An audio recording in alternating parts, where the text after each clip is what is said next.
Ça fait bientôt 18 ans qu'avec mes 3 copains ici, Antoine et Eric, on fait des 18 pieds australiens sur le lac. Mais c'est un bateau qui ne vole pas.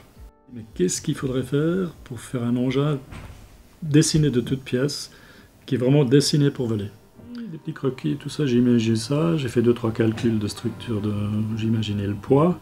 L'élément de base, c'est la structure centrale entièrement faite en tube de carbone qui pèse 35 kg. On rajoute un beaupré pour porter le spi, on rajoute le flotteur, la dérive et le foil avant qui se situe ici, et le safran et le foil arrière.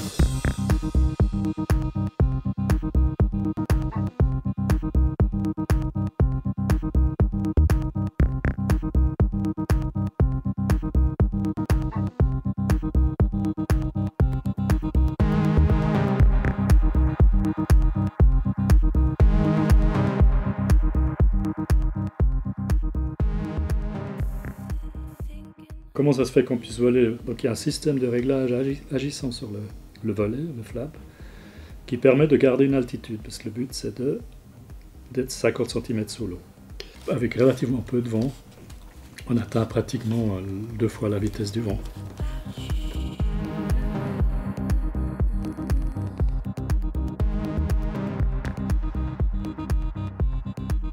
D'abord, ce qui frappe le plus, c'est le bruit. Parce qu'une fois qu'on sort la coque de l'eau, il y a le bruit des vagues qui diminue. On ne sent plus les vagues. Et c'est vraiment une sensation de glisse et de légèreté. La sensation de naviguer avec ce bateau, c'est une sensation de voler. Parce qu'on a cette 3e dimension qu'on doit maîtriser. C'est très grisant. C'est très grisant. Le rêve s'accomplit de dire qu'on peut s'élever, sortir la coque de l'eau et voler.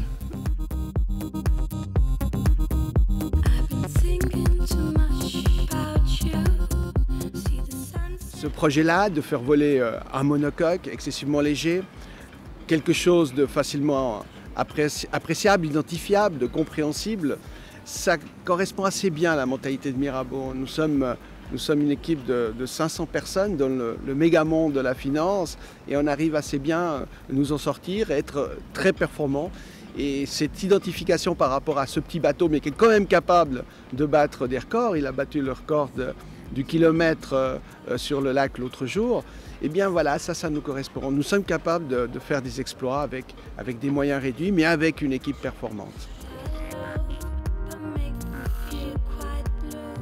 Les seules attentes que nous avons, c'est qu'ils se fassent plaisir, et nous de pouvoir rêver quand on sait qu'ils vont tenter un record ou faire quelque chose d'excessivement important pour eux, de pouvoir les accompagner, mais autrement, pas une attente excessivement importante, si ce n'est simplement le partage de certains moments de plaisir.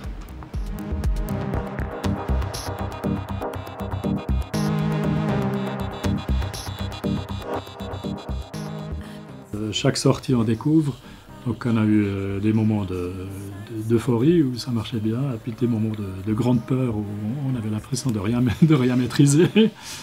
Je suis sûr que sous peu de temps, il y aura des foils pour stabiliser le bateau dans la vague ou donner une petite aide à la stabilité latérale.